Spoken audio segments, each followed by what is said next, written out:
আসসালামু আলাইকুম এভরিওয়ান। তোমার প্রতি অনুভূতি গল্পের আজকে 3টা পার্ট কভার করব, 11, 12 আর 13। তো চলো বেশি কথা না কইয়া শুরু করা যাক। আপু যেন চিনতে না পারে তাই মুখে হাত দিয়ে মাথা নিচু করে আসি। এই তুমি অনিক না? মাইশাপুর কথা শুনে রিমি আশা আঙ্কেল অবাক হয়ে তাকিয়ে আছে। হয়তো ভাবছে মাইশা অনিককে কি করে চিনে, ওদের কি পূর্ব পরিচয় ছিল? আশা বলল, ভাবি তুমি অনিককে চিনো?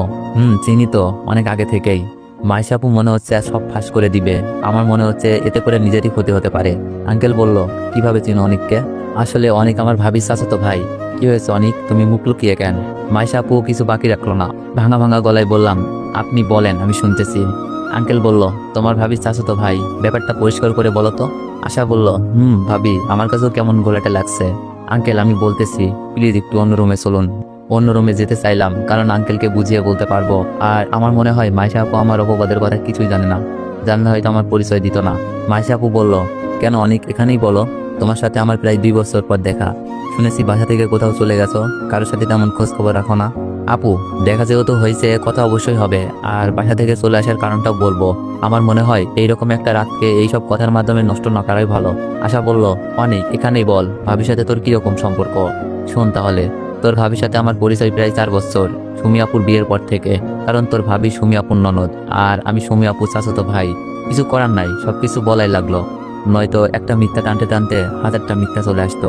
রিমি চিন্তার ভাব নিয়ে বলল, তাহলে মিথিলা? মাইশা আপু বলল, মিথিলা আমার ভাইয়া আর আপন শালী। আচ্ছা আপু, পরে কথা হবে, অনেক রাত হয়েছে, ভালো থাকবেন। বলে সবাইকে বাইরে নিয়ে আসলাম। সবাই আমার দিকে তাকিয়ে আছে, মনে হচ্ছে এদের মনে হাজারো প্রশ্ন জমে আছে। আমরা সবাই আশার রুমে গিয়ে বসলাম। আঙ্কেল আমার সাথে ঘটে যাওয়ার বিষয়টা জানে, তাই ভয় বেশি। আশাকে আমি বুঝিয়ে নিতে পারতাম, কিন্তু আঙ্কেল বললেন, অনিক মাসে কি তাহলে তোমার দুলাভাইয়ের বোন? আস্তে করে বললাম, জি আঙ্কেল। এইরকম একটা চরিত্রহীন ছেলের বোন আমার বাড়ির বউ হয়ে এসেছে। আগে জানলে কখনো এরকম ভাইয়ের বোনকে বউ করে আনতাম না। আঙ্কেলের ভাবভঙ্গি না এই রাগ দেখা যাচ্ছে। আঙ্কেল, মাইশা আপু অনেক ভালো, আর ওনার ভাইয়ের চরিত্র খারাপ বলে আপুর চরিত্র খারাপ হবে, ব্যাপারটা কিন্তু এরকম না। আপনি মাথা ঠান্ডা রেখে কয়েকদিন সবকিছু দেখুন, দেখবেন আপু সবার মন জয় করে ফেলেছে। আর ভাইয়ার শাস্তি বোনকে দিবেন না প্লিজ। আঙ্কেলকে যে বোঝানো যতটা কঠিন ততটাই সহজ, শুধু কথায় যুক্তি থাকতে হবে। আঙ্কেল বলল, মাইশা জানে তার ভাইয়ের চরিত্র এরকম? আমি বললাম, মনে হয় জানে না, এই ব্যাপারটা শুধু আমাদের বাসার মধ্যেই আছে, আর আপনাদের বলেছিলাম। আর আপু জানলে তো আমাকে খারাপ ছেলে ভেবে এইভাবে চিনে ফেলার সাথে সাথে পরিচয় দিত না আমার। আঙ্কেল বললেন, বুঝলাম, আমিও দেখি কয়েকদিন, মেয়ে ভালো হলেই ভালো, ফ্যামিলি জাহান্নামে যাক। ধন্যবাদ আঙ্কেল, ভালো কথা বলেছেন। আপুর ফ্যামিলি আপনার সংসার করবে না, আপুকেই সংসার করতে হবে। আমি আঙ্কেলকে সাপোর্ট করলাম। আশা বলল, অনিক আমি কি ভাবিকে এইসব বলবো? তার ভাইয়ের চরিত্র তোকে বাসা থেকে বের করে দেওয়া হয়েছে? আমি বললাম, না বলিস না, কারণ এই কথা শুনলে আপুর চোখে তার ভাই ছোট হয়ে যাবে, ছোট হয়ে যাবে তোদের কাছে আপু নিজেই। যার অন্যায় সেই ভোগ করুক। আশা বলল, আচ্ছা ঠিক আছে। আঙ্কেল বলল, এখন কাউকে কোনো কিছু বলার দরকার নাই। যদি মাইশা জিজ্ঞেস করে অনেকে চলে আসার কারণ জানিস কিনা, বলবে আমাদের এখনো বলে নাই। আশা বলল, ওকে আব্বু। রিমি বলল, আচ্ছা আঙ্কেল, অনেক রাত হয়েছে, বাসায় যেতে হবে।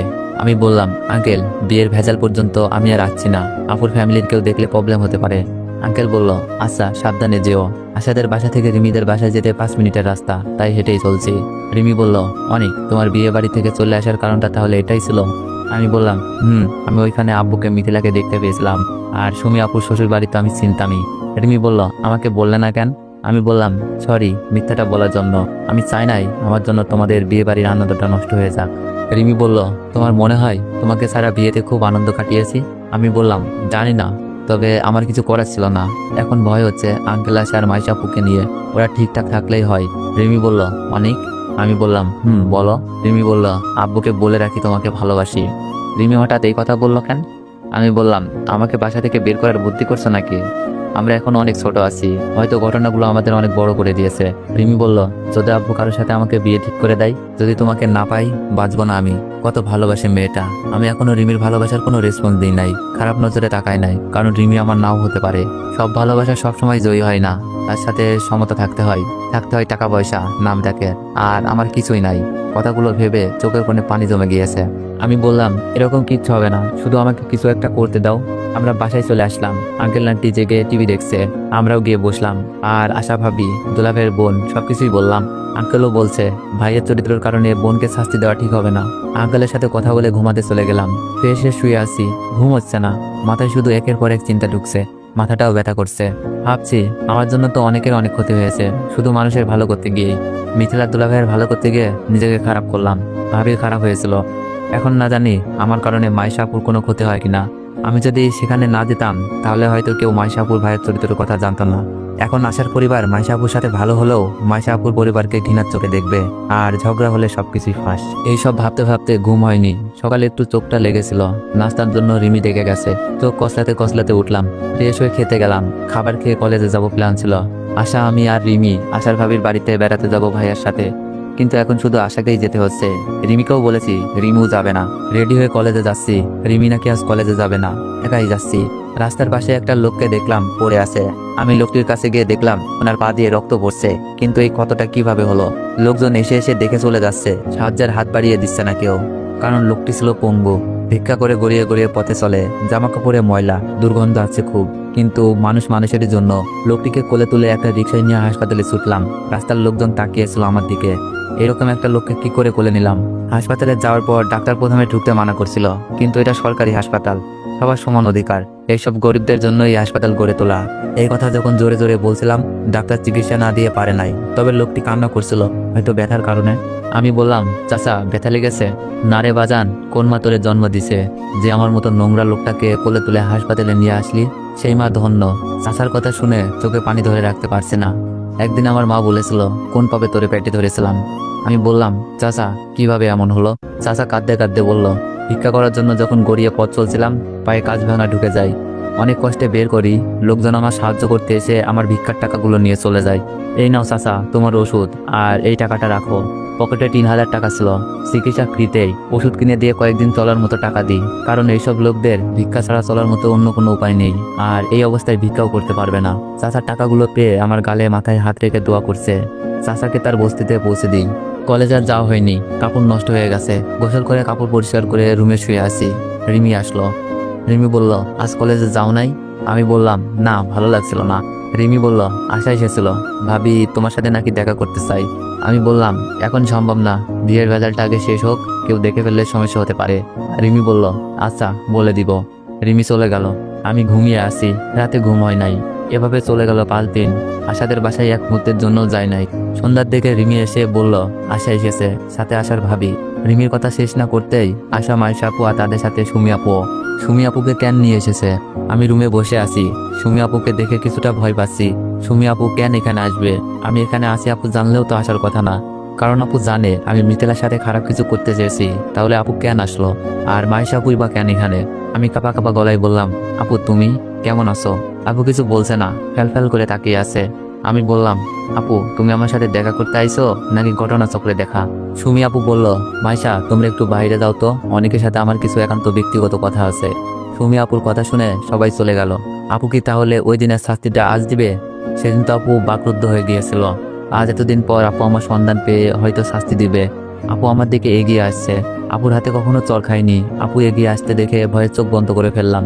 হঠাৎ দেখি আপু আমাকে জড়িয়ে ধরে কান্না করছে। আপু কি হয়েছে? তুমি কাঁদছো কেন? আমি তো অবাক, কি হচ্ছে এইসব? আপু কান্না করেই যাচ্ছে, কান্নার কারণ আমি কিছুই জানি না। আমি বললাম, আপু আপু আমার গালে চর বসিয়ে দিল। আমার সাথে কি হচ্ছে আমি কিছুই বুঝছি না। আপু হঠাৎ জড়িয়ে ধরে কান্না করলো, আবার চর বসিয়ে দিল। এইসবের মানে আমি কিছুই বুঝছি না। আমি মাথা নিচু করে গালে হাত দিয়ে দাঁড়িয়ে আছি। সুমি আপু বলল, কেন করতে গেলে এইসব? আপু হয়তো মিথিলার অভিনয়ের কথাটা বলছে। আমি মাথা নিচু করেই আছি। আমি বললাম, আপু সরি, ভুল হয়েছে। আমি মাথা নিচু করে দাঁড়িয়ে আছি।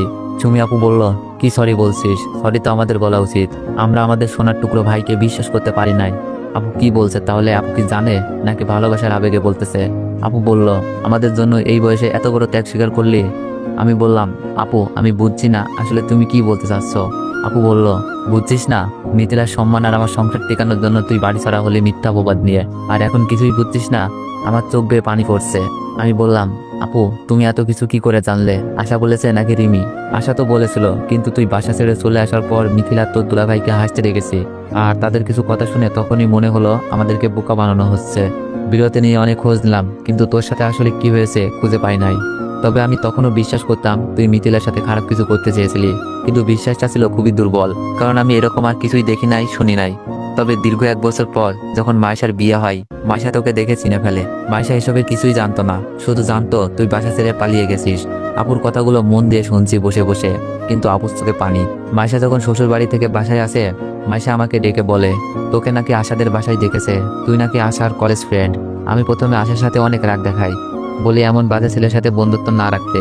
যে ছেলে নিজের চাচাতো বোনকে ইজ্জতের হামলা দেয়, সে তো তোমার মতো বন্ধুকে সুযোগ পেলে ক্ষতি করবেই। আমি কিছু বলছি না। আপু কান্না সুরে বলছিল, কিন্তু আশা আমাকে থামিয়ে দিয়ে তোর সাথে কি কি হয়েছিল সবকিছুই বলতে থাকে। আর তুই নাকি সবকিছুর ভিডিও করে রেখেছিলি, কিন্তু কাউকে দেখাসনি আমার কথা ভেবে। আমি বললাম, আপু আমি চাই তোমরা সুখে থাকো, আমি এখানে অনেক ভালো আছি। আঙ্কেল আমাকে নিজের ছেলের মতোই ভালোবাসে, আর রিমি আমাকে অনেক ভালোবাসে। আপু বলল, ভাই ভিডিওটা নিয়ে বাসায় চল, চাচা চাচিকে দেখা, ঘরে ফিরে চল। আমি বললাম, এটা সম্ভব না আপু, ভিডিও হারিয়ে ফেলেছি, আর দেখানোর হলে তো প্রথম দিনই দেখিয়ে ফেলতাম, তোমার সংসারটা ভেঙে যাবে, মিথিলার ভালো বিয়ে হবে না, কি দরকার এসব ভেজাল করার, আমি তো ভালোই আছি, হয়তো পরিবার থেকে অনেক দূরে, পরিবারের মানুষগুলোর কাছে সম্মানহীন। আপু বলল, ভাই তুই জয়ী হলি আমাদের প্রতি ভালোবাসায়, আর আমরা স্বার্থপর হয়ে আছি। আপুর চোখে পানি পড়ছে। আমি বললাম, আপু একবার ভাবো তো, চাচা মারা গেছে, তোমাদের চলতে কি সমস্যা হয়, তোমার নতুন সাজানো সংসার, আর মিথিলার বিয়েও হয় নাই। আমি যদি এইসব কিছু বলে দিতাম কিংবা দেখিয়ে ফেলতাম, তোমাদের পরিবারের কি অবস্থা হতো? আব্বা আম্মুর চোখে মিথিলা খারাপ হয়ে যেত, ভালো বিয়ে দিতে পারতো না, তোমাদের সংসারে অশান্তি হতো, আমাদের পরিবার থেকে আলাদা হয়ে যেতা। কিন্তু আমি তোমাদের কাছে যেই ভালোবাসা পেয়েছি, সেই ভালোবাসার কাছে এই স্যাক্রিফাইস কিছুই না। সুমি আপু বলল, কিন্তু আমি পারছি না তোর কষ্টগুলো দেখতে, চাচা চাচি এখনো তোর কথা শুনতে পারে না। আমি আপুকে সান্ত্বনা দিয়ে বললাম, আপু কান্না করো না, সব ঠিক হয়ে যাবে, দেখো শুধু সময়ের অপেক্ষা। আমি বললাম, আর দুলাভাই আর মিথিলার সাথে খারাপ ব্যবহার করো না, ওরা হয়তো ভুল করে ফেলছে, ক্ষমা মহৎ গুণ, ক্ষমা করে দিও। মাইশা আপুর সাথে রিমি আর আশা এসে বলল, তোমাদের কথা শেষ হয়েছে? সুমি আপু বলল, আসো। আপু চোখ মুছে বসে আছে। মাইশা আপু এখনো জানে না তার ভাইয়ের চরিত্রের দাগ, কারণ আপু আর আয়সার পার্সোনাল কথা হয়েছিল। মাইশা আপু বলল, অনেকদিন পর ভাইকে দেখে সহ্য করতে পারো নাই বুঝি, কান্না করে দিছ? আপু বলল, মাইশা আপু বলল, আচ্ছা কি এমন কথা বললে আমাদের বাইরে যেতে হলো? সুমি আপু বলল, অনেক কথাই বলার ছিল। মাইশা আপু বলল, তো অনেক বাসায় যাচ্ছ কবে? আমি বললাম, এখন না, রাগ করে যখন এসেছি কিছু একটা করেই বাসায় যাব। আর মাইশা আপু প্লিজ, আমি যে এখানে আছি কাউকে বইলো না, দুলাভাইকেও না, মিথিলাকেও না, মাইশা আপুকে ওনার মতোই বুঝ দিতে হবে। মাইশা আপু বলল, আচ্ছা ঠিক আছে, তুমি কিন্তু আশার সাথে আমাদের বাসায় যাবে, ভয় পেও না, কাউকে বলবো না। মাইশা আপু কিছুটা মজা করেই বলছে। আমি বললাম, আচ্ছা আপু ঠিক আছে।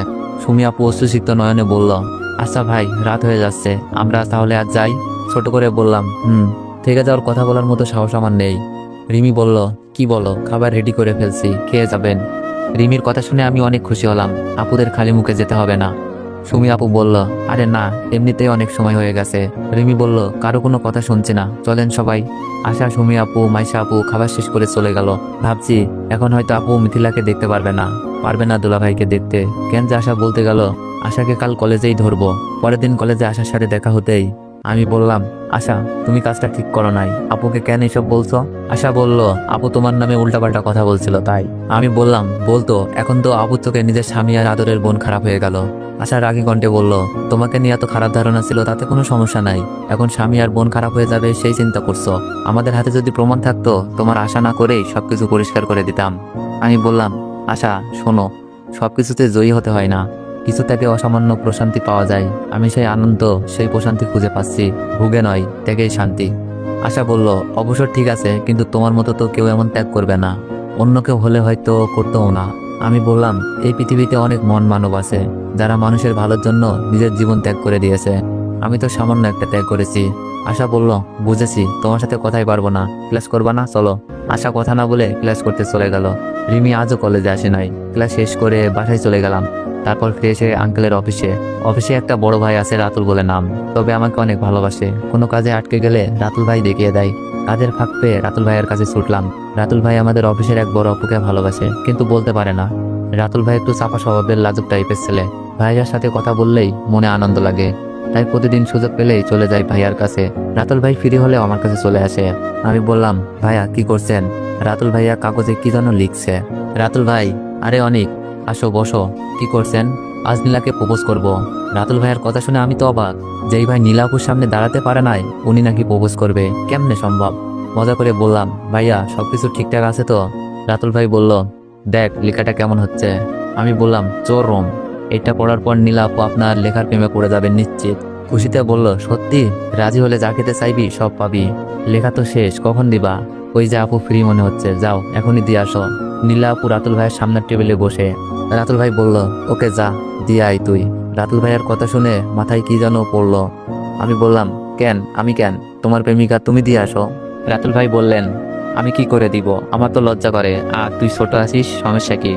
আমি বললাম, ভাই আমি ছোট, বয়সে বেশি হলে নীলা আপুর থেকে 2 বছরের ছোট হব। আর নীলা আপু যদি মাইন্ড করে আঙ্কেলকে বলে দেয়, আমার কি হবে বুঝতে পারছেন? রাতুল ভাই বলল, আরে কিছু মনে করবে না, তোকে তো অফিসে সবাই ছোট ভাই বলে ডাকে। আর নীলার সাথে তোর ভাব ভালো, কাজটা তোকেই করতে হবে। আমি বললাম, ভাই মাফ করেন, আমি পারবো না, আঙ্কেল জানতে পারলে বাসা থেকে বের করে দিবে। রাতুল ভাই বলল, অনেক, তোকে ছাড়া আর কাউকে দিয়ে দেওয়া সম্ভব না। নীলা তুই ছাড়া অফিসের কারোর সাথে তেমন কথা বলে না, প্লিজ হেল্পটা কর। আমি বললাম, আচ্ছা এত করে যখন বলতেছেন, যা হওয়ার হবে দেন। উত্তেজিত হয়ে বলল, ধন্যবাদ অনেক। কাগজটা নিয়ে নীলা আপুর কাছে গেলাম। আমি ভয়ে ভয়ে, আপু আসতে পারি? নীলা আপু হাসি উজ্জ্বল মুখ নিয়ে বলল, আরে অনেক, তুমি আসো। কাগজটা দেওয়ার পর সেই হাসিটা থাকে কিনা কে জানে। আপু কেমন আছেন? কাগজের কথা বলতে হাঁটু কাঁপছে। ভালো। অনেক, কিছু বলবা? নীলা আপু হয়তো বুঝতে পারছে না, মানে এটা আপনার জন্য। কাগজটা হাতে দিয়ে বললাম। নীলা আপু বলল, কি এটা? আমি ভয় নিয়ে বললাম, প্রেমপত্র।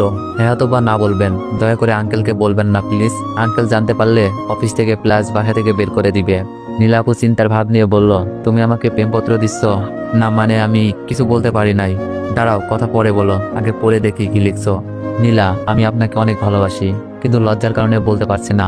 আমার মনে অনেক ভয় আপনি রাগ করেন কিনা। নীলা আপু একটু পরে আমার দিকে তাকালো। আমি অপরাধীর মতো দাঁড়িয়ে আছি। তবে আর সাহায্য গিয়ে বলে দিলাম, এখন আপনি আমার ভালোবাসার মূল্য দিবেন নাকি দিবেন না, এটা আপনার ব্যাপার। আপু আবার আমার দিকে তাকালো। আমি বললাম, আপু শেষ করেন। নীলা আপু বলল, শেষ করতে হবে না, যা বুঝার বুঝে নিয়েছি। আমি বললাম, এখন কি ধরে নিব প্রেমটা হচ্ছে? আচ্ছা একটু ভেবে বলছি। আপু দেখছি রাগ করে নাই, তার মানে রাতুল ভাইয়ার প্রেমটা হচ্ছে। আচ্ছা তাহলে আমি এখন যাই। আমি যাওয়ার জন্য পা বাড়ালাম। নীলা আপু বলল, অনেক শোনো, ভাবা হয়ে গেছে, আমি রাজি। রাতুল ভাইয়ার প্রেমটা হয়ে গেছে। দৌড়ে চললাম রাতুল ভাইয়ার কাছে, বিরিয়ানি খাবো আজ। ভাইয়া কাজ হয়ে গেছে, নীলা আপু রাজি হয়ে গেছে, এখন আমি যা চাই তাই খাওয়াবা। আমার কথা শুনে রাতুল ভাই যেন আকাশে উঠছে। পুলিশ কি নীলা রাজি হয়ে গেছে? আজ ইনভাইট কর, রাতে খাবার খেতে খেতে কথা বলবো। বুদ্ধিটা খারাপ দেয়নি। নীলা আপু সামনের টেবিলের থেকে তাকিয়ে মুসকি মুসকি হাসছে। এদিক দিয়ে রাতুল ভাইও দিশেহারা। নীলা আপুকে রাত 8টায় একটা রেস্টুরেন্টে ইনভাইট করলাম, আমিও খাবার খাবো। আর রাতুল ভাই আর নীলা আপু প্রেম করবে, ভালো লাগছে কারোর প্রেমে ঘটক হয়ে। রাতে চলে গেলাম রেস্টুরেন্টে খাবার খাবো, আর রাতুল ভাইয়া নীলা আপুর প্রেম দেখবো। নীলা আপু আগেই বসে আছে, রাতুল ভাইয়া হয়তো সাজগুজে ব্যস্ত। ফোন করলাম, বললাম নিচে আছে, আসছে। আমি আপুর সামনে বসতে বসতে বললাম, হাই নীলা আপু, কেমন আছেন? একটু দেরি হয়ে গেল, রাগ করেননি তো? নীলা আপু বলল, ভালো, তুমি? আমি তো খুবই ভালো, আপনি প্রেমে রাজি হয়েছেন। আমি তো আজ পেট ভরে যা ইচ্ছা খাবো, রাতুল ভাইয়ার পকেট ফাঁকা করব। অনেক, তুমি আমাকে আপনি করে না বলে তুমি করে বলবা। আর আপুর কথা মাঝখানে রাতুল ভাইয়া চলে আসলো। রাতুল ভাইয়া বলল, হাই নীলা, কেমন আছো? নীলা আপু বিরক্ত ভাব নিয়ে বলল, ভালো, আপনি? রাতুল ভাইয়া বলল, ভালো, বুঝতে পারি। আমি বললাম, বলার কি আছে, বসেন। মুখ চেপে নীলা আপু বলল, রাতুল ভাইয়া এখানে আসার কি দরকার ছিল? আপুর কথা শুনে কেমন যেন মনে হলো। হে এভরিওয়ান, মানে এই সিনটুকু যে এতটা হাসির, মানে আমি হাসতেছি আর বলতেছি। দেখা তো রাতুল ভাইয়ের সাথেই করবে, আমি নয় কাবাব মে হাড্ডি। তবে রাতুল ভাইকে কেমন মনে করছে, চিন্তায় পড়ে গেলাম। রাতুল ভাইয়া বলল, তোমরা কিছু অর্ডার করো নাই? আমি বললাম, আপনার জন্য অপেক্ষা করছিলাম ভাইয়া। তবে নীলাপুর মুখে বিরক্তি ভাব। রাতুল ভাইয়া উঠে গেল। আচ্ছা তোমরা বসো, আমি খাবারের অর্ডার দিয়ে আসছি। রাতুল ভাইয়া উঠে গেল। অনেক, এটা কি হলো? রাতুল ভাইয়া এখানে কেন? নীলাপুর কথায় কিছু গোলমাল লাগছে। আমি বললাম, কি বলেন আপু, রাতুল ভাইয়া তো আমাদের ইনভাইট করছে, বলছে আপনি প্রেমে রাজি হলে আমি যা চাইবো তাই খেতে দেবে। বুঝলাম না, প্রেম করবা তুমি, রাতুল ভাই খাওয়াবে মানে? নীলাপুর কথা শুনে মাথায় আকাশ ভেঙে পড়লো। তো এভরিওয়ান, নেক্সট বার চাইলে একটু বেশি বেশি কমেন্ট করে সাবস্ক্রাইব করে দিও। ধন্যবাদ।